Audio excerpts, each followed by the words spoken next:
Hi there. Welcome in. And I'd like to start today, as I always start my journals, with a quote. There is always light, if only we are brave enough to see it.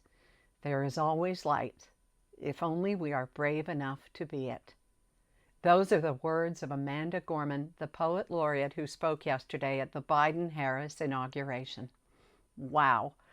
Here we are, 2 months less a day until spring, but definitely if you're like me, you're feeling a bit of a spring in your step, a lightness of heart, a sense once again of hope as our neighbors turn a page and begin to write a new chapter. I was moved, as I'm sure you were if you saw her yesterday, by the amazing LA native 22-year-old Amanda Gorman, one of the emotional highlights at the U.S. Capitol, a place that just 2 weeks ago, to the day yesterday, was rocked by chaos and violence. And you know, she was wearing a ring that Oprah Winfrey gave her that had a little bird in a cage, and it was symbolic of Maya Angelou and her masterwork, I Know Why the Caged Bird Sings. Talk about the voice of a generation and generations to come. Amanda Gorman, remember that name.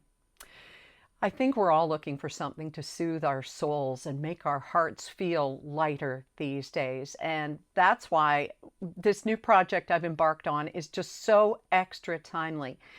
Now, if you've followed along in my journal at erindavis.com, where you'll find a link, you'll know that in December, we re-upped a program that I was involved in back in 2005 called Prelude to the Calm, a collection of music and stories and meditations and interviews, all designed to carry us through stress, through hardship, through whatever times we were living in then, but more importantly, the times we are living in now, apart but together in our suffering.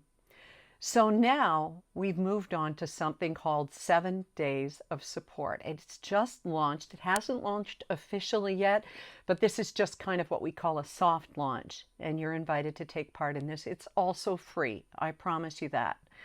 All you do is you sign up for this, and then you get one a day for a week, 7 days. Easy as that. And there are these little video snippets from educators, life help experts, creator Corey, and just people like me to help us all to stay connected, stay sane, and to maintain some equal and some mental rather and soul equilibrium. So let me give you a little taste. This is a bit from one of our contributors. You're going to love this. He's Michael Gallion. Watch this.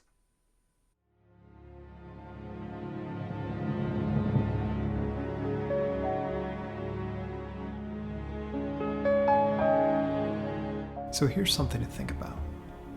I want you to imagine a time in your life when you were anticipating a stressful situation. And think about how your body was reacting in that moment. Your palms may have been sweating, your heart may have been racing, and there were probably some butterflies in your stomach. And now I want you to think of a time in your life when you were anticipating something that you were really excited about. So maybe this was a birthday or a first date or a new job opportunity. And think about how your body was reacting in that moment. And so the next time that you're feeling anxious in a moment and you're anticipating something that may be a little stressful, give it a try and say, I am excited. And know that you have the power to shift from a threat mindset to an opportunity mindset. And that is empowering.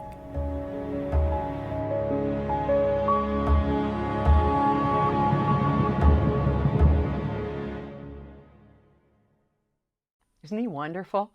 Just go to supermeprograms.com, and if you don't think you're going to remember from watching this, don't worry, I've got the link in my written journal at erindavis.com. But when you get to Super Me Programs, go up to the top and there's a button to register. You do that, you put in your email, and you'll get those 7 messages for a week. It's truly a beautiful project, and I'm so delighted to have been invited to take part in it. It is all part of trying to keep our spirits up during this winter of our discontent, trying to not make it the winter of our disconnect. It's about talking, sharing how we're feeling, listening to others. and knowing that we are never, ever alone. It's the strength that's found in vulnerability, the hope that comes with every new day. Now, every new day may not feel new, but it is. And all we have is right now, this moment. And it's never too late to start something new, to challenge ourselves like I'm doing right here, and to believe that there is always hope. I have some exciting news about something that's happening here on Monday. I'm going to be doing an interview. It's just going to be audio, no video. I don't have to do the face and all that, but an audio interview with the mom of a young Toronto man who has really made his name, especially in Washington, D.C. Daniel Dale started at the Toronto Star, and he was reporting on Rob Ford. And that turns out only to have been preparation for his tallying untruths of number 45. Yeah, Trump. So what's next for Daniel now that we're in the Biden-Harris era? And how did his mom feel about Daniel not only being in the spotlight, but sometimes in the crosshairs in the past few years? Promises to be a great chat. I've been thinking about her so much. And as I say, it'll be audio only. So we'll talk to you, both of us, on Monday. Okay? Have a wonderful weekend. Thanks for being here. And please do check out and sign up for your 7 days of support at supermeprograms.com. It's free, it's quick, and I promise you'll be glad you did. Okay? Bye for now.